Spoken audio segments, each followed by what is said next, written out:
Monsieur le ministre, chers collègues, nos discussions sur le budget pour 2022 s'achèvent et les plans de communication du gouvernement se portent bien. Le pays, lui, beaucoup moins. Depuis les bancs de cet hémicycle, j'hallucine toujours autant du décalage systématique entre vos déclarations et la réalité que subissent de plein fouet les Français. J'ai entendu mardi, ici même, Bruno Le Maire affirmer fièrement que sa politique de reconquête industrielle fonctionne. Il a même osé déclarer que, je cite, « depuis le début de cette crise, il n'aurait laissé tomber aucune entreprise, aucun salarié, aucun entrepreneur. » Évidemment, c'est faux. Je rappelle que 284 000 emplois ont été supprimés rien qu'en 2020 dans notre pays et que les fermetures de sites industriels se multiplient, comme à Beson pour l'entreprise PPG ou à Grigny pour Bergams. Je pense que si Bruno Le Maire allait faire ce numéro de claquette devant une de ces 1100 entreprises qui ont subi un plan social en 2020, 3 fois plus qu'en année normale, il n'aurait pas vraiment le même accueil qu'avec le fan club qui lui sert de majorité. Le ministre des Finances a pourtant même osé préciser que non seulement sa reconquête industrielle fonctionne, mais que ce serait grâce aux baisses d'impôts et au plan France 2030. C'est encore faux.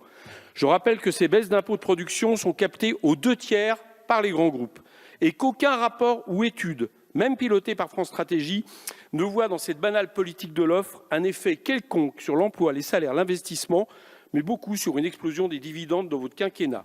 Quant au plan France 2030, c'est un pur bluff. Sur les 30 milliards annoncés pour ce plan, il n'y a pour le moment pas 1 euro de plus que prévu par rapport à la moyenne des 10 dernières années. Et on ne sait toujours pas combien seront en crédit, combien reprendront des dispositifs anciens. Heureusement que vous avez la droite de cette Assemblée pour cotiser à votre propagande en vous faisant passer pour des dépensiers. Bruno Le Maire nous appelait aussi mardi à être fier de sa politique économique et des emplois qu'il aurait créés, se vantant même, je cite, d'avoir obtenu le taux d'emploi le plus élevé depuis un demi-siècle en France. C'est purement n'importe quoi. Je rappelle que ces chiffres sont totalement faussés par le nombre d'emplois à temps partiel et de contrats précaires, sans parler de l'arnaque totale du statut d'auto-entrepreneur que dès le début de ce mandat, en relevant le plafond et le seuil de l'argent que peuvent gagner des auto-entrepreneurs, vous avez multiplié et qui vous permet de vanter des créations d'entreprises imaginaires et qui ne sont en réalité que l'accumulation de travailleurs réduits au travail à la tâche digne du 19e siècle. Mais le déni n'a pas de limite avec ce gouvernement puisque Bruno Le Maire nous a encore une fois asséné que la France va très bien, qu'elle a même réussi son redressement économique, je cite de nouveau, et que la croissance prévue à 6% serait la meilleure de toute la zone euro. C'est encore faux. Je rappelle une fois de plus que ces 6% de croissance ne sont qu'un rebond mécanique qui est à la hauteur de la gravité de la crise de 2020 et qu'il n'efface en rien les 2 ans de perte de production de richesse que nous allons essuyer et qui servent d'ores et déjà à menacer le pays de futures réformes structurelles. Mes chers collègues, mesdames, messieurs les ministres, vous aurez beau répéter tous les jours votre propagande dans cet hémicycle et sur toutes les chaînes de télé, elle n'en deviendra pas pour autant ni crédible ni réelle.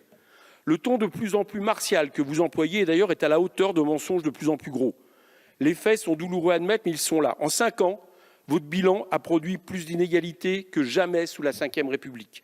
L'Institut des politiques publiques a même démontré que sur l'ensemble de votre quinquennat, les 5% les plus pauvres n'ont rien gagné, voire même perdu, tandis que les 1% les plus riches y ont gagné en moyenne 3 500 €.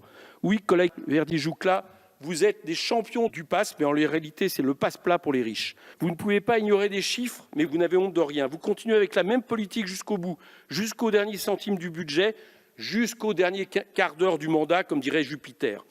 Il y aurait pourtant tant de choses à faire pour se montrer, ne serait-ce qu'un peu plus à la hauteur de la crise sanitaire et sociale et des besoins de la bifurcation écologique.